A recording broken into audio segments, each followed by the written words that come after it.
Hi, everyone.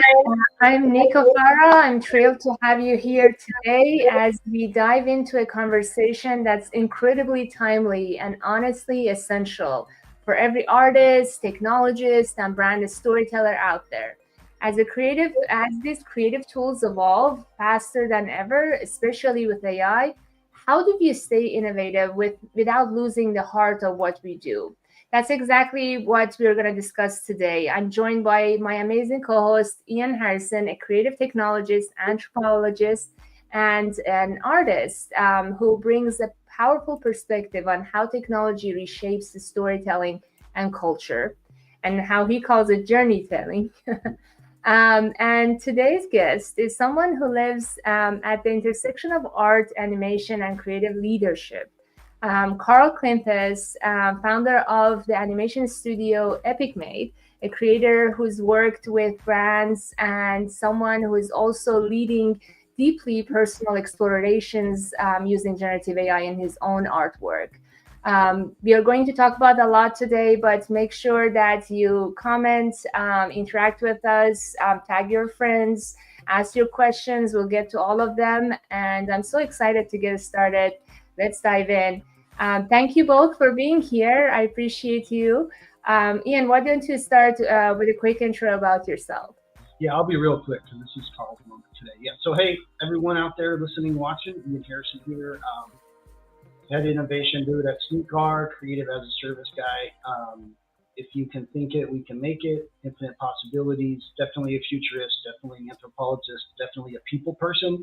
And I love the intersection of AI, art, and creativity. So I can't wait to get into that discussion. Amazing. Carl, how you doing? Dude, I'm doing really good. I just messed up my screen share over here. Uh, Give me a second. But yeah, no, I'm doing really good. Really appreciate you guys having me here. This is going to be a fun chat. For those of you that don't know me, I am the CEO of Epic Made. I run a podcast called Pixel Retentive on the intersection of art and business. I do a whole bunch of personal art projects and NFTs and AI, and I'm on the board of the Graphic Artists Guild, where I chiefly focus on artist rights and advocacy in the technology space of Web3 and AI. I'm just out here to help other people be creative, help myself be creative, and enjoy my life. Love it. Thank you so much. I'm so happy that Ian introduced us, and I'm so grateful that you all could make it here. I want to also take a moment and thank our amazing live audience who are here, Jean, Felipe, Shadi, and anyone else who's tuning in. We appreciate you. Feel free to comment, let us know you're here, and put in your questions, and we'll get to them definitely soon. So, Carl, why don't you tell us a little bit about your creative journey? Where did it begin? How did you go through different explorations? A little bit before we start, you were talking about you just did the personality test, and so tell us a little bit more about like your personal professional journey. Yeah, I mean, so it started off, real early. My dad was an artist. My whole house was covered in art. My whole house is still covered in his art now that he's gone. I just sort of kept it all, and it's on my ceilings and walls. And so I was surrounded by art and big dreaming and big ideas my whole life through my father, who was also an entrepreneur. And I fast forward to I grew up loving art and loving video games and storytelling and fantasy novels and Lord of the Rings and Game of Thrones and all the stuff, right? So all these things have been deeply ingrained in me culturally. And when I went to school in 2003, I guess is when I started at ODU. I knew I wanted to make video games. I've always been very passionate about video games and played so much video games. I won't start rattling off list of them, but yes, I've played it probably, especially if it's like retro, I just was trying to figure out if I wanted to do the art or the games or the programming side. I'd done a lot of programming in high school and that, but not much art actually. And my dad was with me that day. It was like preview day at college, and he was like, "Oh, you want to do the art?" And I was like, "Okay, cool, let's do art." And it was really like that whimsical and that whatever. And I've just dove in head first. I got a fine arts degree with a concentration in graphic design. I started my business while in design school. I was hiring upperclassmen to do work that I found that I didn't know how to do yet, because I just had that entrepreneur spirit ingrained in me very early on. And my dad used to always say, like, hey, nothing's impossible if you can pay somebody else to do it. And it was like this like weird consciousness, but like also like it's true. Like when you're collaborating and you can bring an expert in on the thing, then like it doesn't really matter as long as you get the right ideas. So yeah, fast forward, I ended up starting my business while in college, and I just kept building it from there. I, originally was everybody on the team, and now I am just the CEO and in the front of the business, and I kind of just put out fires every day. Some days there are no fires, which is great, but always just trying to expand and grow the business and have the vision. That said, I haven't been on my own art team at my art company it probably almost a decade now. So I ended up spinning up this secondary project called Cleanthes Studios, where I get to scratch that creative itch myself still in a way that is very fulfilling for me. And I'm sure we'll get into that a little more. So I don't want to ramble too long. So. Well, I appreciate it. That was great. In this entrepreneurial journey and the power of network to bring in other people. Really, really powerful stuff. Thank you so much for sharing. And sure. I want to thank Rihanna for giving us so much love and energy. And yeah, we all feed off of each other's energy. Thank you so much. So what creative principles have stayed with you? Like what kind of you took away from your dad and like throughout your journey from other mentors maybe that has helped you along the way? Yeah, just the big dreaming and the fact that like you're really only limited by your own beliefs in yourself, right? So like you'll see the stifling happening internally long before the external factors. And in fact, the inverse, if you believe big and you work big and you talk big and you're always like open to possibilities and expansion, you'd be surprised when the opportunities just show up. We've been through some shit with my company, Epic Made. Like I didn't know what I was doing for the first decade. I just knew that like getting a corporate job, and I had a corporate job when I was in design school. I was like at a Fortune 500 company working in tech, doing like information security stuff and like all kinds of shit, because I knew technology and computers and I built computers. So I was able to help on a tech support level, but I hated it. It like literally made me miserable. Like I did not want to get out of bed on Sunday because I was like, oh my God, like Monday morning, like about lunchtime Sunday, like I would just start to feel physically ill because I felt trapped in this like 9-to-5 prison of a job I hated that I only did for the money. And some people love stuff like that. And it was a kind of a cake job. And like, I could still be there and probably making great money, but it made me miserable. So just like being true to myself and my feelings and what makes me happy and not getting pulled into a money trap rat race, I think has allowed us to grow and expand and build something quite beautiful that I wouldn't have done if I got stuck in the like, oh, well, I'm making all this money over here. I need to stay here. And in fact, my mother who loves me dearly, like gave me shit for 5 years after I quit that job, that I quit that good government contract job. And like, oh my God, I was like, Ma, I would have died. Like I'd have been a 400-pound little desk troglodyte creature with like, just that wouldn't have been me, right? I'd have been miserable. I was packing on the pounds. I was just eating my feelings and eating garbage food because I just like had to eat whatever was convenient on my little 30-minute lunch break, which, it was impossible. It was an impossible scenario that I hated. So. Man, I want to jump right in there. I think you've just hit some real nailhead moments. So, it's so empowering when we have the tools that we need to sort of leverage us out of something we feel stuck in. And I think anybody that's touched entrepreneurialism, thought about it, or just appreciates what entrepreneurs do has had a taste of that same feeling of like, man, am I really just doing this for a paycheck? Am I just slaving to turn it off and on, off and on? And so I really think that what you're touching on, and the question I'm about to ask you anyways, like what you're touching on is really the power that can be birthed when we have the right things to construct our own journey, right? Our own path. So I'd like to know, like real specifically, like, what makes animation and illustration powerful tools for brands? Yes, but what makes those powerful tools in general to build your own house, to carve out your own lane, to build your own island, right? So let's really dive into that for a second. Let's dissect it, because I think there are people that are listening, that will listen.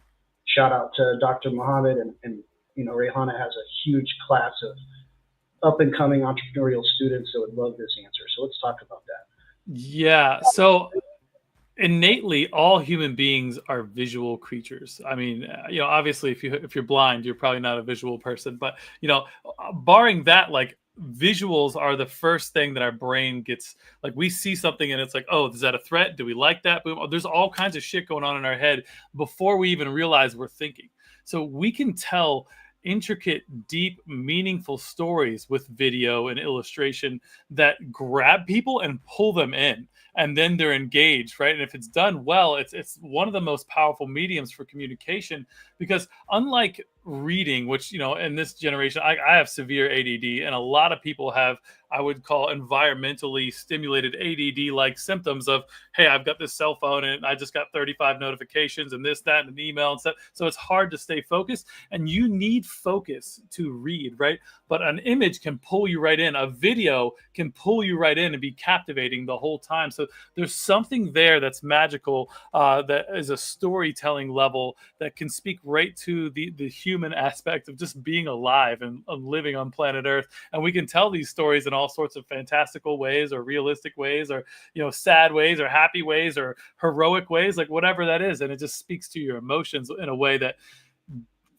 can actually make you engaged, where you didn't. Like with reading, it's a little different, right? Like you have to try to be engaged and like commit yourself to it. At least I do myself, being very ADD. So okay, fine, fair. I can, as a creative and like fellow creative, get with all of that.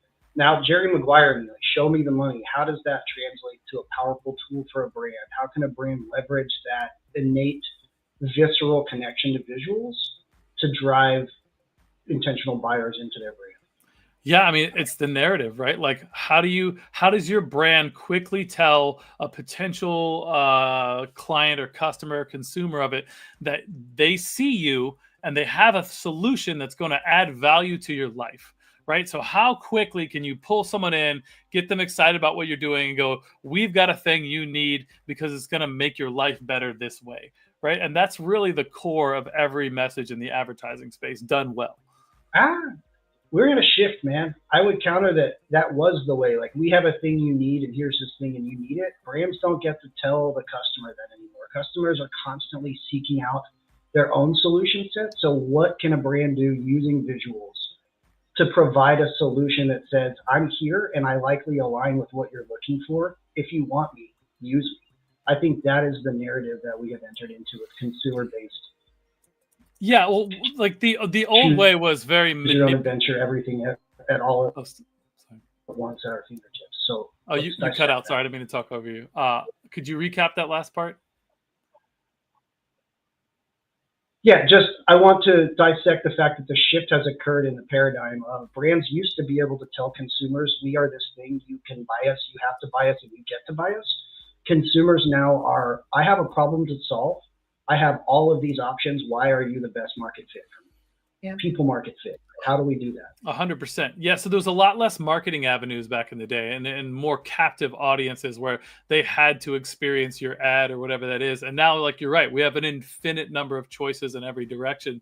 So really now it is building a brand that is true to what it says it stands for, right? And all of your touch points start telling the story of, hey, we care about this, whether it's diversity or whether it's decentralization or whether it's, just a passion for whatever the thing is that speaks to the niche market, right? Like, it's all about building to a niche. At least the most successful things I've seen. Like, when you're trying to be everything to everyone, you're nobody, right? Nobody really cares, and you're very replaceable, right? So in my business over the past few years, I started out like, yeah, we can do everything for anybody in Photoshop and Illustrator, whatever design stuff you need. And what we realized is that we were very replaceable. We were always fighting about prices and numbers and trying to like scrap up from the bottom. But when we decided like, hey, we service nerdy, excited brands and gaming, entertainment, and tech that love fantasy storytelling, that want visual mediums like animation and illustration, really started to dial in on like exactly who we serve. And then we eat, sleep, and breathe that with all of our content and all of our visuals, and everything we put out there that could interact with a potential customer reinforces those brand values and the things we're excited and that we know about. It becomes much easier to communicate and attract new clients in a way that doesn't feel salesy or inauthentic. Love it. This is such a good point. And I loved everything you said about like text versus visual. We just had tech limitation. And that was the reason that we were limited to like writing a blog post versus telling a story via video. But now that there is no limitation, we should all try to tell better stories with videos, which Ian and I have been talking about. And I know it is a little bit more challenging, takes more work, but it's definitely worth it. And we see like even on LinkedIn, they're prioritizing videos a lot more than text and messages. So I'm glad that you're working on that space. So I would love for people to see some of your beautiful work. I'm going to share this. Yeah, tell us a little bit more about we kind of touched on the variety of work that you do, but maybe tell us a little bit more. Yeah, so I mean, look, we try to only work with clients that really want to visually tell stories and people that appreciate lots of detail and I would call a more maximalist style. We still do logos and that sort of stuff, but never like we want something super clean, super flat, super basic. Like that's not our lane, right? So you'll see everything on here. Like this is from a comic series. This is from a fantasy author book. We did this for Nickelodeon for some Ninja Turtle stuff in the spring last year. Did this for SyFy for the I think this is the season premiere of the first season of the new Chucky season. This is our own IP called Supernal. We've got a webtoon. If you go to Webtoons, look for Supernal. It's a pretty cool little comic. They're like 10 episodes. It's a little. We're not rolling forward on that right now. Just we don't have time, and we're trying to figure all that out, which is another reason I got pulled into trying to understand AI workflows so that we could do more with the team we have. Because we don't have more resources, but can we get more accomplished, right? So I'm sure we'll pivot into that in a little while. Beer labels. This is a shirt design we did for the super bantamweight world champion boxer. Can't be stopped is this thing. It's Cool Boy Steph. Another beer label. Fantasy author illustration for her book. This was a map for that same book. And this is a character that we redeveloped a mascot for it's called Autism Consulting Therapy. And really cool stuff because, this is a great case. Like he came to us, we remade their mascot, redid their logo, made a new header graphic and a new video for his website. And on the same ad spend they do every year, I think they got a 5x return on like actual signups, and they made an extra $500,000 that year, which they wouldn't have made with their old marketing materials that were trying to do the same thing. It just wasn't done the way we do it. It was much more engaging and people resonated with it more, which is really powerful. So, but yeah, I mean, we've done work with Nickelodeon, SyFy, a bunch of different Warner Media properties, a lot of stuff for WWE, did some stuff for Simon Cowell's things, done some pieces for Lego and, a bunch of other different things. So like, we're just out here having fun. Love it. Can you tell us a little bit about the process that you have, especially when you're working with gaming or media companies? They do have probably animators in-house, right? Sure. Like how does this work? Like where do you go in the process? How does the creative process work? Tell us a little bit more. Yeah, so whenever we're working with established intellectual property, especially for let's say SpongeBob, we did a big piece for SpongeBob one time, which was really fun. We have to run everything through their in-house creative team. Now their team's busy making the shows, right? So they need to hire external teams to do some of the advertising sides of things, of social media content. They can't pull their production team off there to work on the stuff that they're putting out on social media. That's more just disposable content in a lot of cases, right? Meaning it's not supposed to be there forever, and they're consistently putting out more and more of that. But we have to be compliant with the characters, right? So we did a show one time. We did a 15-second spot for I don't know, elementary school graduation or something, where it had Paw Patrol and Bubble Guppies and all these characters from Nick Jr. And every little all right, so these 3 seconds is this character had to go through compliance on every single show. I was oh, well, you got to move this little dot, and SpongeBob has a pore here and not down there, and it's all the little things. So the process can be a bit arduous. So that's on the media side, right? The entertainment side. But when anything that's advertising, we're always asking what's the objective? What does success look like right out the gate, right? Are we trying to get more followers? Are we trying to get a bunch of views? Are we trying to get people to go to a thing and sign up for a thing? Really understanding, if we did let's fast forward, 5 months from now or whatever this campaign ends, like what was a raging success, right? Okay, well, XYZ is the criteria we're looking at, right? So then we try to reverse engineer everything back to the beginning so that we're starting off with a clear direction of where we want to end up before we build the plan out, start talking about executables. Because maybe we should do something a little more avant-garde, rather like, hey, we think we need an ad, but maybe you don't need an ad. Maybe we need to do a direct mailer piece. Maybe we need to do maybe we need to like do some crazy idea where someone goes to this place's office. Like, who knows what the solution could be, but always trying to make sure that like we're not just hitting everything, that like we're not just walking around being a hammer, and to a hammer, everything looks like a nail, that kind of analogy. Always trying to understand and digest the problem so that we can create the best solutions with whatever creative strategy we come up with. Man, I love that so much. I just, what I hear from that macro level is, again, people, process, product. And I lean on that so much. It's just so valuable. You put the right person in the right process to yield the right product. Understanding that target brand's niche, what their intentional buyers and algorithm is, and then aligning that person on your team, Carl, that can help draft that out and really draw out that reaction and that emotion that we want is really like super crucial. So again, I just go back to the 3 Ps and how valuable that architecture is when engaging with people, just understanding having the right person and the right process to yield the product. So yeah, great. 100%, man. Yeah. And it's like from there, once we have the whole like big picture together, then it's like, all right, well, we all think like an animation would be great for this. So what is this animation? Where's this animation going to eventually be at? Like, okay, well, it's going to be on YouTube. All right. Well, what are these people going to be doing on YouTube before they see this ad? Well, they're going to be, we just did a client where we just helped a client out that does D&D minis. Eldritch, shout out to Eldritch Foundry. They do some pretty cool stuff. But we were like, all right, well, most of these people are going to be on YouTube, like searching stuff about D&D or trying to get into some of these kind of, maybe they're watching other D&D videos, like people like professional D&D streamers. That's Dungeons and Dragons if you're not in the space. But like, so we made an ad that like started off like you're in a campaign and it was fully animated. We had the big bad guy going, yeah, you'll never defeat me. And then it like breaks all down. We break a fourth wall. We start talking about the product. Before you even know you're watching an ad, you're excited about the story. Right. And the metrics we got on this were insane. I had a 10% click-through rating, and they were down to like 1 cent cost per click. So if you're into marketing, like those numbers are ridiculous. It's printing money, right?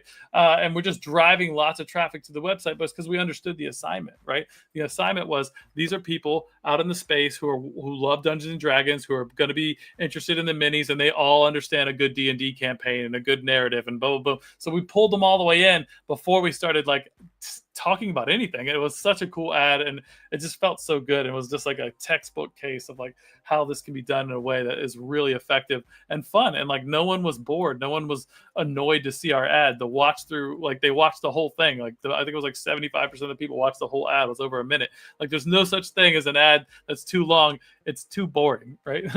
So anyway. Love it. So you basically act as an advertising agency too. It's not just like an animation studio.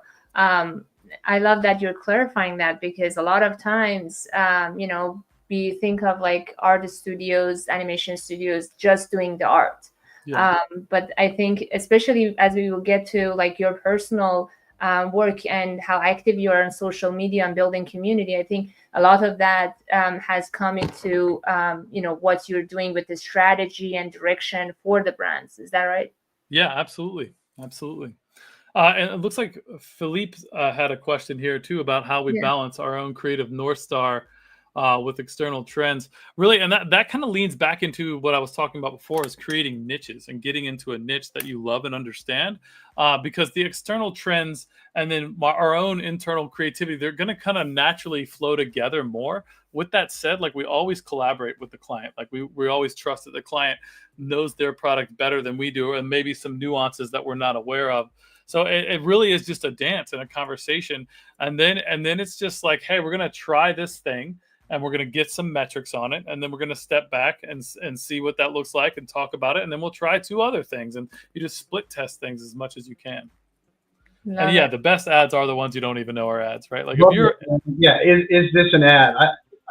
That's like a core ethos for us at SyFy, right? Like, is this an ad? And when we're thinking about trying to drive impact. So I love that, and I think, but it really ties into what Philippe was asking, and where we go at thinking at an agency level, the tech stack, right? Like, what is the solution tool bag that we have?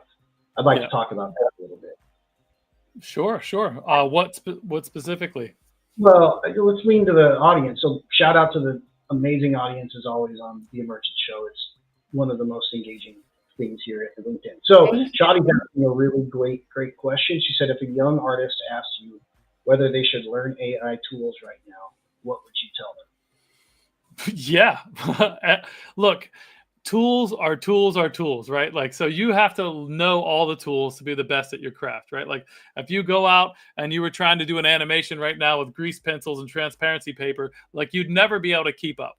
That said, you could probably build a niche to that, but like, don't expect that you can keep up with quantity, right? So you got to figure out what tools you like. AI, you may hate AI. That said, everyone else has access to AI. So being aware, if like you choose not to use any AI for ethical reasons, or you don't like it, or you enjoy the grindy process of not doing this expedited way, that's totally cool, totally respect that. But you got to come to the marketplace with, well, I add value in this way, and figure out your positioning on that.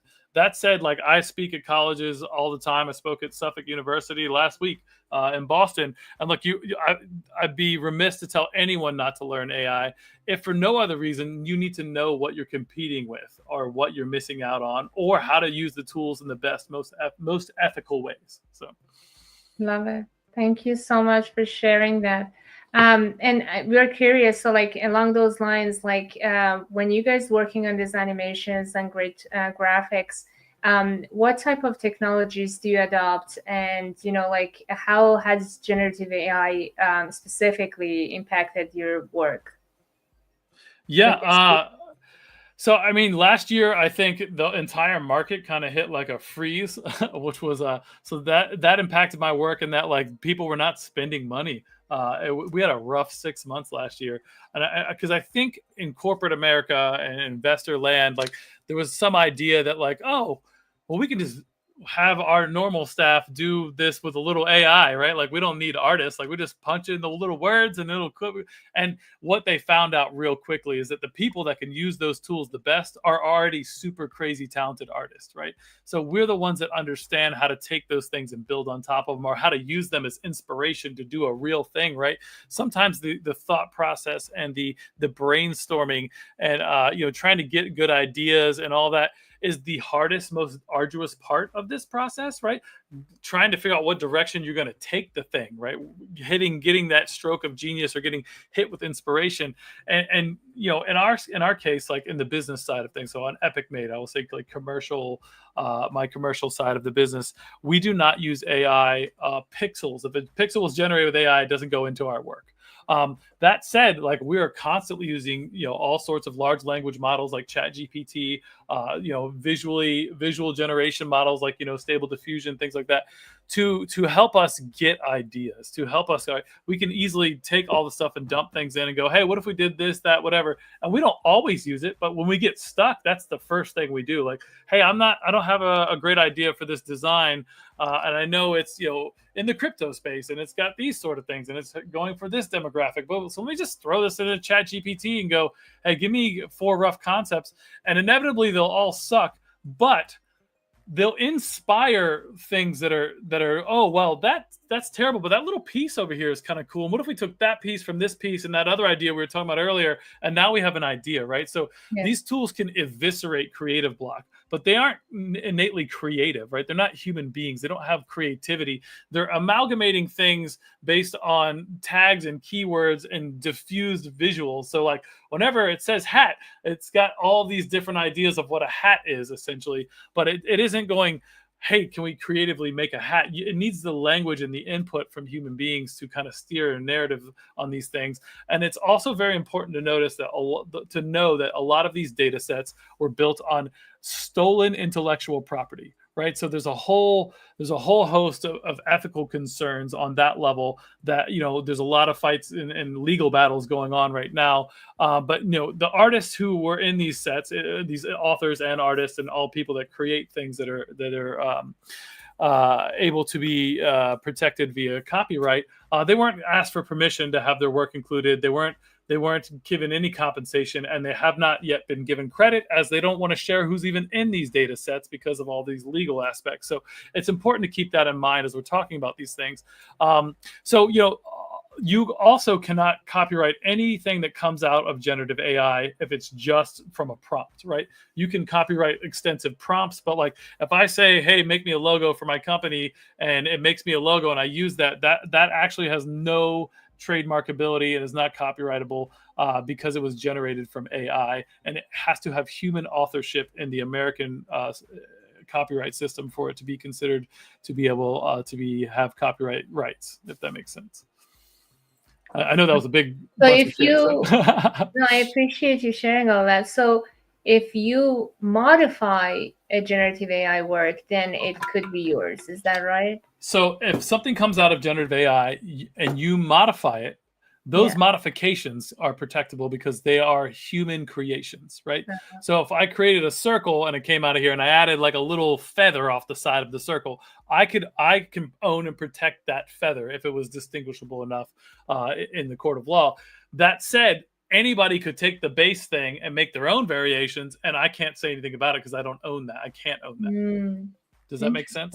Yeah. Thank you. So like you see people using this stuff in like backgrounds and things of that nature where they don't really care. It's not really something they want to protect. So they'll do a great illustration, and then in the background, they'll just throw some generative AI shit in there because they don't care. And that's fine. If somebody steals that, then it is what it is. They're not too upset about it, right? So that's something to be considerate of. I appreciate you sharing that. Thank you. And especially that creative block part. That is very interesting. Our guest last week, I think, mentioned this hallucination of AI could be a type of creativity. I don't know. What do you think about that? I don't know. I guess it just depends on how you define creativity, right? Like it's so this hallucination thing. Maybe that's the beginning of like AI sentience. I don't know. This is a wild time to be alive. So look, and these tools are cool. Hallucinations are stopgaps. I don't think the hallucinations are value adds. I think when you have reasoning entered into the LLM script, and you have generative reasoning that's based on stacked outcomes of different language modeling, that could be creative.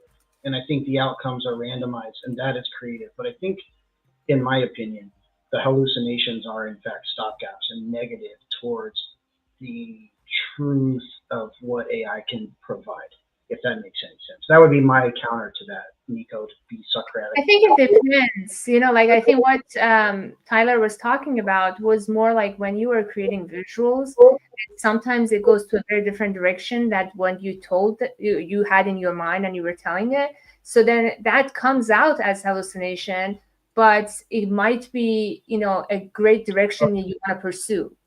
Thank you for clarifying. I think when we go back to visual storytelling, Carl, sorry, I'll pass the mic right back.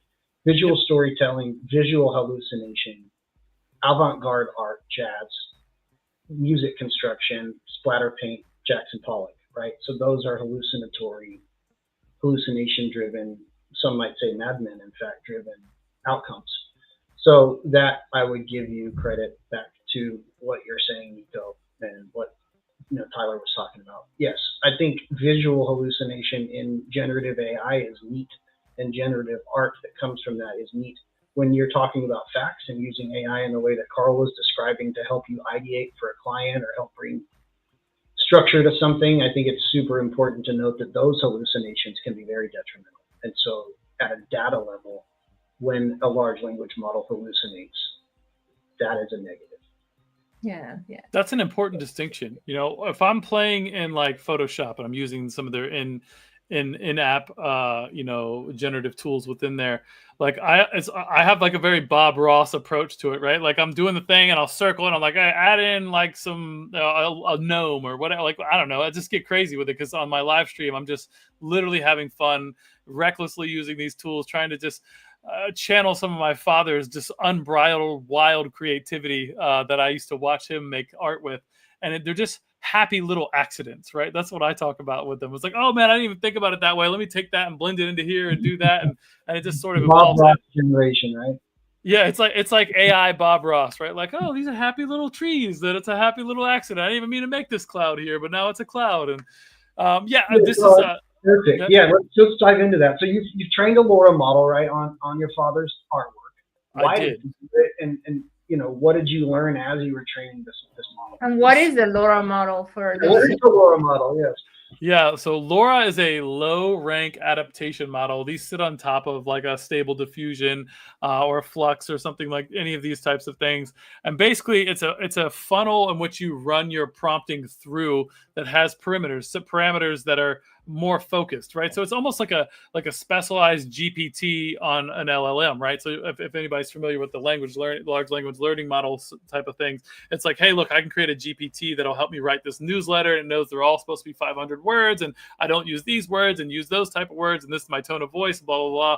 And I do that sort of stuff as well to help aid in content creation. But on this is just that on the visual side, right? So all these images you're seeing here are pieces that I've done on my live stream. None of these were AI generated. These were all, but there are pieces within these, like down here in the corner, right? Like I circled this jacket part of the bottom of the neck, and I was like, add a collared leather jacket, right?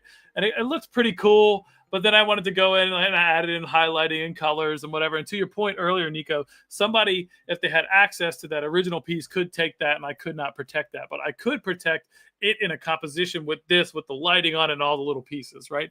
So like in this person's glasses, like I circled the glasses, like add in a nebulous starscape, right? And then I went back in and manipulated it. And I use it a lot like I used to use stock photography from stock sites. Like, oh, I wanted a picture of the moon. Well, I'm not going to spend, however long it's going to take me to draw this moon. I'm just going to take a stock image, and then I'm going to manipulate it for my needs and add lighting and change the details, right? But in this case, like all of these were done, in like 2 to 3 hours, and I just do them on my live stream. And they all start, like, if you see right here, like this black line art on this face, right? Those were sketches from my father, from his notebooks. I have stacks of notebooks, like 70 from the 1970s. There's probably hundreds of different sketches in there. And those are not of the, like, I have about 700 pieces of his that are like finalized artworks. But so these are all built in his style, drawing on top of his work collaboratively, in a posthumous collaboration. But this right here is my AI LoRa model I was telling you about before. So the piece on the left right here was an original painting from my father. So I incorporated 50 of these into a LoRa model on Scenario, which is a really cool platform.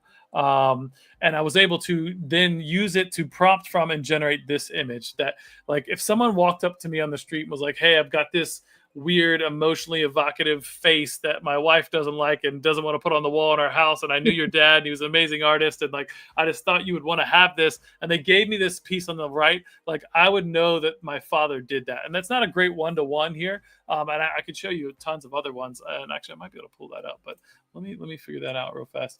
But yeah, so like I would believe that my father painted that on the right, and I can do that at any point now, just prompt new images that look like my father made them. And I literally cried when I finally figured it out and got it working, because it just felt so beautiful. And I was like, my father's creativity is not dead. Like there's actually... I'm jumping in here because it's just sort of like this paradox I'm stuck on. So you have drawn a hard line with Epic Nate. Right. No AI for client brand work. Right. And you've explained actually what's behind that already. But at the same time, you just said, like, you wouldn't know that this wasn't your father's artwork. And to that end, you've fed it 50, 100, 1,000 images. It doesn't matter. It could be in exhaustum, right? 100,000 images. At what point, this is the question I'm driving at what point, when a tool builds a house and the house is yours, and a pen writes a book and the book is yours, at what point does the art that the tools you're using get created by become yours? Like, at what level is this generative also your father's work? Because it is both. And so this is a weird crux, and I want to dive into it.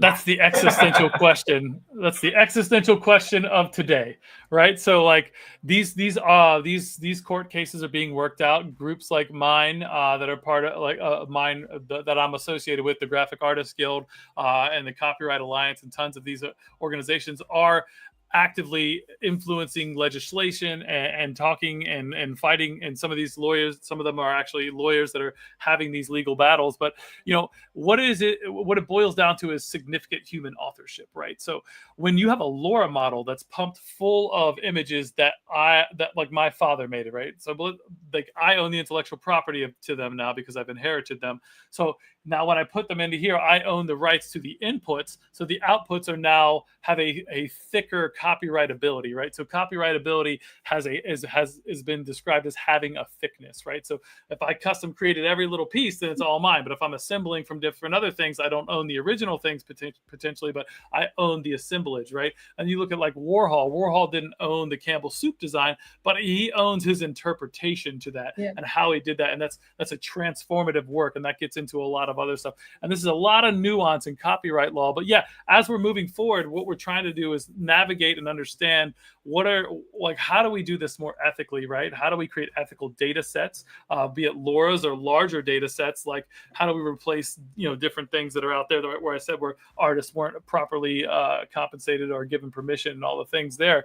So yeah, I mean there is some arguability, if you will, that like I could own this, right? Because of how much of my input went into it, from the prompting and all the original pieces of artwork that it was trained on. So I'm exploring here on a personal level because I'm not risking anything financially in this business that I built up over 2 decades. But on a personal level, it's deeply important to me because I want to understand this and then understand the legal implications. And when there's more clarity on the legal side, you'll see more adoption on the professional side of things, right?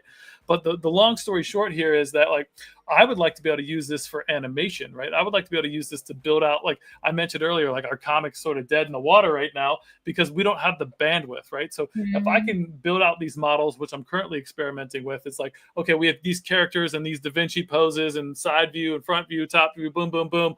And then we can just sketch out all the keyframes and I can literally have an animation AI do the in-betweens. That's going to save us so much time if we were trying to animate that, or even like if we could have them do the renderings. And like, so I know that stuff's coming and those will be protectable because of all the inputs, right? We're not stealing someone else's ideas. We're using our own data sets to power these things, right? And that's the future of like where this is done very ethically, if that makes sense.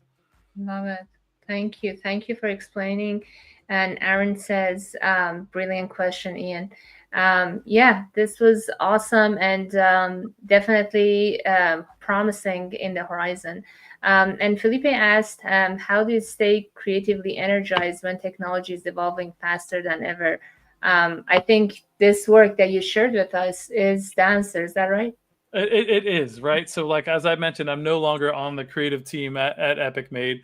I'm running the business, right? So, these things fuel me up every week. Like I open up my little sketchbook and I pull out some shit and I just start making art, right? Like tonight I'm finishing up it's tonight? No, tomorrow night. Today's Tuesday.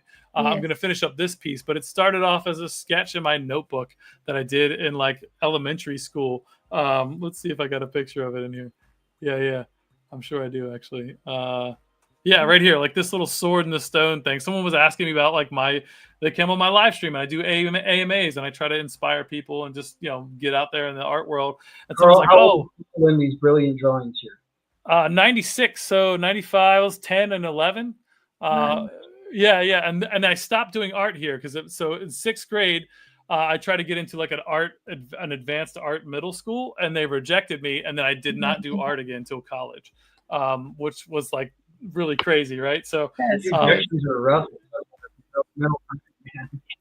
Yeah, it broke me, man. It crushed my little soul.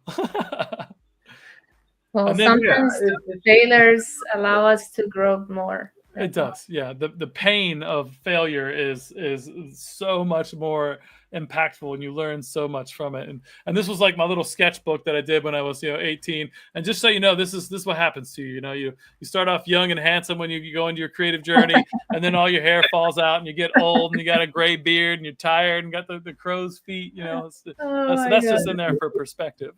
I love it. These people doesn't have to worry about a gray beard. That's just us. Yeah. Hey, I don't mind being a wizard in my later time. So.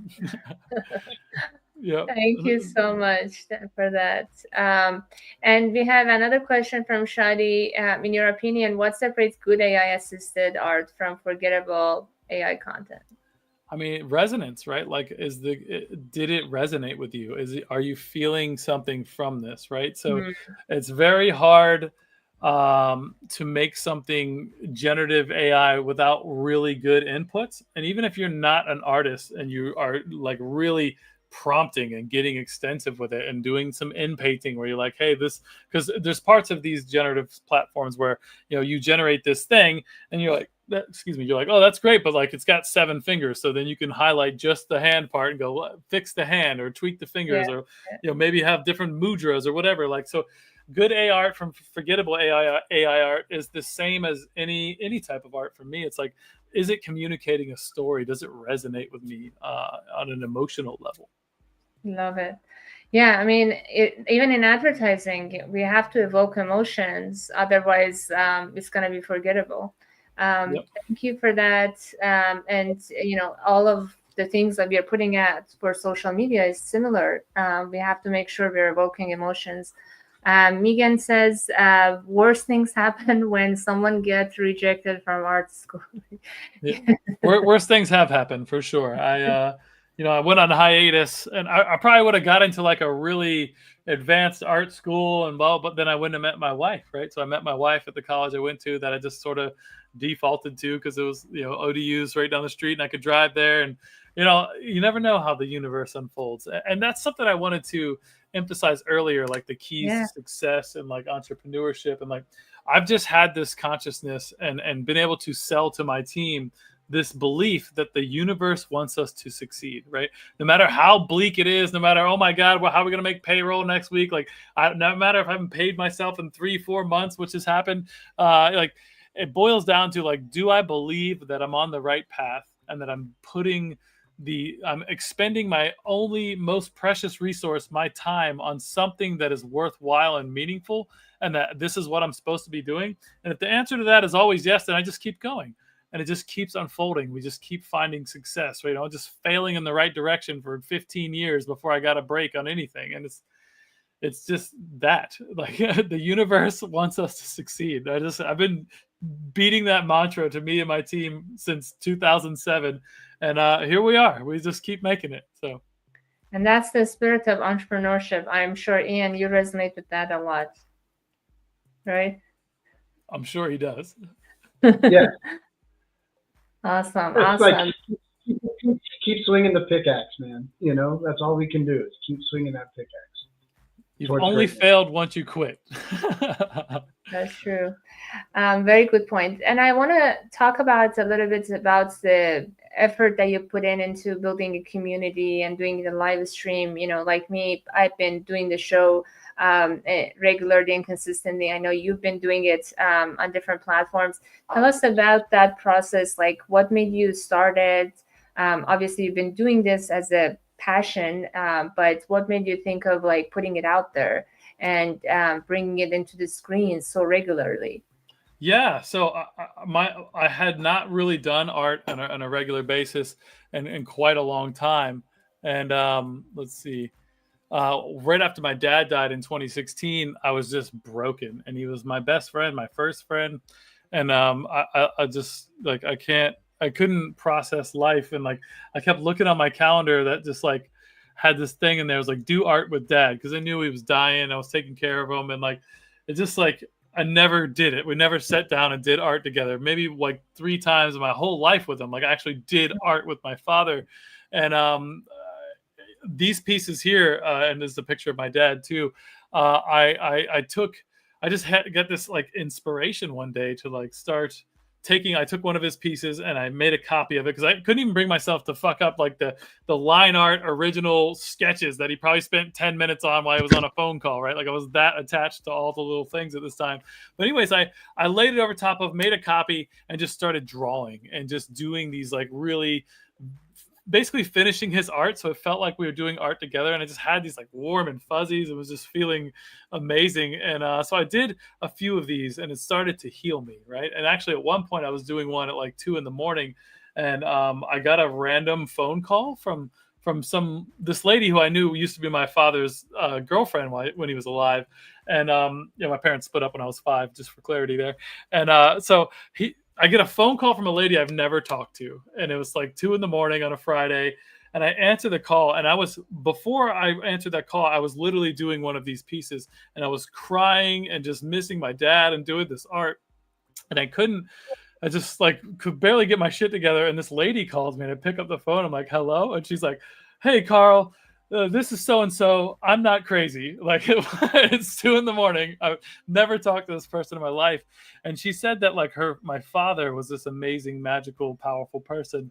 And that he had this deep spiritual connection with her. And even on the other side, she still sees him in her dreams. And that he woke her up from a dead sleep and told her to call me right now and tell me how proud of me he is. And that I'm doing this amazing stuff. And it was this really wild, just spiritual trip, right? Because what are the odds of that while I was doing artwork about my dad and trying to heal through this whole process? It was just so, it just hit me, right? So I started doing more and more of these. I probably did one every 4 or 5 months, and it was starting to heal this wound somehow. And then NFTs started to pop off around 2021, and my buddy Chris, who's deep in the space, knew I had this whole collection of my dad's, and he's like, dude, we should do a collection. We should take all your dad's stuff and put it on the blockchain, because I didn't have a body of work. I had 8 pieces at this point. That wasn't going to be an NFT collection, but I had 700 of my dad's. So we talked out, we came up with a plan, and we launched this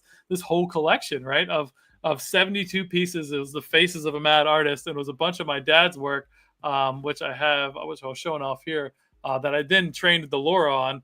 I wonder if we can make these a little larger view, extra large icons. So all of these went into this NFT collection, right? And if you bought the NFT, you got the original work of art, because my wife loves me and loves my father, but we have 40 pieces on the walls and ceilings. There's a threshold where it's just we're not an art museum. There's no more space on the walls, right? So it's it does kind of look like an art museum here, actually. So anyways, I dropped this collection, and in promoting the collection, my buddy was aware that I'd done those cool little pieces. So as I'm promoting this NFT art memoir and I'm writing these stories about my dad, I did 10 promotional pieces that I started every week. I was like, well, just do a live stream. I'll do them live. It'll be crazy. It was emotionally wrecking and stressful. I had no idea what I was doing. I'd never live streamed anything, but I just started it and I just did it. And I feel like the first, I feel like they were terrible for a while, but at the end of the day, it just really filled my cup to be doing these promotional pieces. So I launched the collection. We sold 10 of them in New York. Did an NFT NYC, and it was really, really cool. And I just have continued to make these collaborative pieces ever since. So I record the live stream, and then I put the link to the actual live stream in the metadata and mint an NFT. So that's the story of me making this. It's all just a process and a recorded history. And it all just spun out of my deathbed promise to my dad that I would do something amazing with his art one day. And I didn't even know what that was, and ended up being an NFT art memoir that I'm continuing to build on. It just feels amazing. So, wow. What a powerful story. Thank you. You made all of us emotional. That was amazing. And Megan says, AI has empowered us to do so many things that were once impossible, but getting the chance to do art with your dad again is maybe the beautiful ways to use I've ever heard. Thank you. This was awesome. Very inspiring, as Chris says as well. Awesome. We are... yeah, go ahead, Ian. I just wanted to ask maybe one last question, if that's okay. And just from my cultural background, anthropological background, art and connection background, from a tech and anthropology lens, what's at stake here for creative culture as we adopt more and more electronic or digital stats? Yeah, I don't know, right? What's on the line here for creative culture? Because I think, the evolution. Yeah, sorry, go ahead. Oh, sorry, I didn't mean to cut you off. It's lagged out on me. I apologize, Ian. Yeah, dude, what's at stake here? Go ahead. I mean, Yeah, cool. It's like a post-human world, right? A post-human art collaborative. Like it's like I can make a digital version of my dad, and so that was the impetus behind it. Like, so I made this lore, and I made one for the line art sketches so that I can continue to get new concepts from the idea of my dad and continue to work on them, because I've made like 70 or 80 of them now. I'm not really inspired by some of them, right? So it's like, how do I continue to get inspiration from my father in this like post-human sort of way? And then we have the whole concern of like, well, if you can just build a lore model and steal someone's identity as an artist, that's terrifying, right? Like, it's beautiful when I'm doing it for my dad, but if somebody else did it without my permission, I'd be furious, right? So it's like having that world and navigating that space is pretty. It's going to be an interesting journey, and that's why we got to make sure that we're protecting artist rights, and we're talking about, we could supporting companies that are coming up with ethical data sets that are, have a collective licensing model and things like that, where people are actually, I did agree to be here, I am being compensated, and I do have some credit for being in this data set. That's huge, and that's important, and we need that. Also, it's important to note that, like, you and I think the three of us as being, evangelists for the Web3 space, like, it's a very powerful tool for you to go, this is the official Colorful Carl wallet address. Anything that's not listed and minted under this wallet is fake. It's fabricated, right? It is not mine. So you have a lot of autonomy there. And then in the past, people didn't understand Web3 was a lot harder to get into now, but you can mint Polygon NFTs for fractions of a penny and have just this empowered data set that you own. That's, excuse me, not data set, but like a collection, an album, what's the word inside of Web3 within, it's not an album. It's, anyways. Collection? Yeah, I think collection. Yeah. So you have this collection, and this collection is verified by the owner that these are official works from the owner. And there's a lot of power there to protect yourself. And I think we all need to be looking at that as creators. Love that. And there's this company I came across at the NAB show called Open Origins, which uses blockchain to verify media, images, videos, and tie it back to the blockchain and make sure that we know the provenance of real image or video versus AI generated ones. But yeah, these technologies are really fascinating, and it's just improving. So speaking of that, you touched on different things in terms of like how you see the animations are moving and potentially can help your business. But what else do you see in the grand scheme of like what's happening with the technology improvement over the next 3 to 5 years? How do you think different businesses like yours will change and adopt? Yeah, so you've got to really hone in your thinking and your analytical analysis, right? Like the process, like Ian and I were talking about earlier, because the ideas are going to be increasingly what is the most powerful, right? The tools for execution are going to make this easier and easier, and which is, it's a double-edged sword, right? Like large corporate interests are going to use it to pad their bottom line as much as possible, make as much profit as possible, and cut as many people out as possible. That's just what we see them do. Like, how do we get our costs down so that we can buy more vacation homes for our C-suite, which, that is the world we live in, unfortunately. That said, small teams like mine, 10, 12, 20, 30 people, can now start making monstrous projects. We can take on bigger, amazing things that we would not have been able to do with those resources. So it's coming together again. The tools are going to get better. They're going to get more accurate. They're going to get easier, more intuitive. So, just figuring out the tools, again, circling back to someone's question earlier, absolutely stay on top of these tools.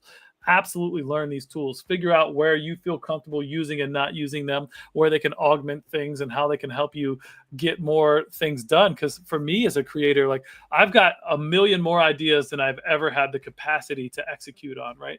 Like, my ADD superpower is that, like, I have great ideas, I'm very creative, lots of cool stuff, but like my ability to aggregate all of this stuff and then disseminate it into a plan that actually is executable is where I have an Achilles heel, right? So if I can use these tools to help leverage that and mitigate my weaknesses and my disabilities, if you will, like, that's crazy powerful. So staying on top of all of that, like, I use it right now as the LLM side is just a second brain where I have legal chats, and I have marketing chats, and I have conversational things, and like internal introspection stuff. Like, we should all be looking at it like that way. How do we, expand what we're capable of with these tools that are increasingly powerful?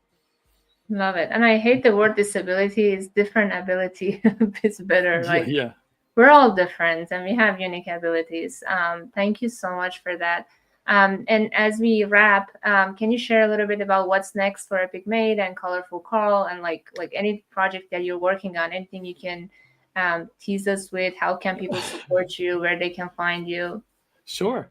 So you can go to colorfulcarl.com. There's links to my podcast there. There's links to the work we do at the Graphic Artists Guild, links to Epic Made, and then links to my live stream.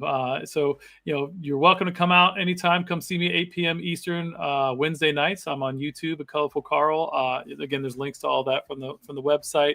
Epic Made is just going to keep pioneering and making amazing animation and illustration. We're helping people bring all sorts of things to life in the advertising side, but we're working on a couple comics with people. We're potentially talking about doing some shows with people. So we're always looking for those opportunities for the right types of people there. Always looking for guests for my podcast. Definitely love to have, Ian's been on there. Nico, love to have you on there. That's at the intersection of art and business. We have a lot of really cool conversations. Web3 and AI, as you can imagine, do come up quite frequently. So thank you so much. Ian, do you have any closing comments before I thank the audience? Lean in, show up, do work over and over until we're dust. You're amazing. Thank you so much, both of you. This was such a powerful, inspiring session. Ian, thank you for co-hosting. And Carl, thank you for sharing all of your amazing journey. Thanks to our amazing engaged audience, Chris, Megan, Rihanna, Shadi, Felipe, Jean, and Ashley, Aaron, anyone else who joined us live and or will be watching a recording. We're so grateful for you. Next week, we will be also touching on Web3 stuff. And we have also a co-host. Casey Jensen is going to be my co-host. And we're going to talk about really cool Web3 improvements as well. But thank you so much. Have a lovely day and we'll be in touch. Thank you. Thank you guys. Bye.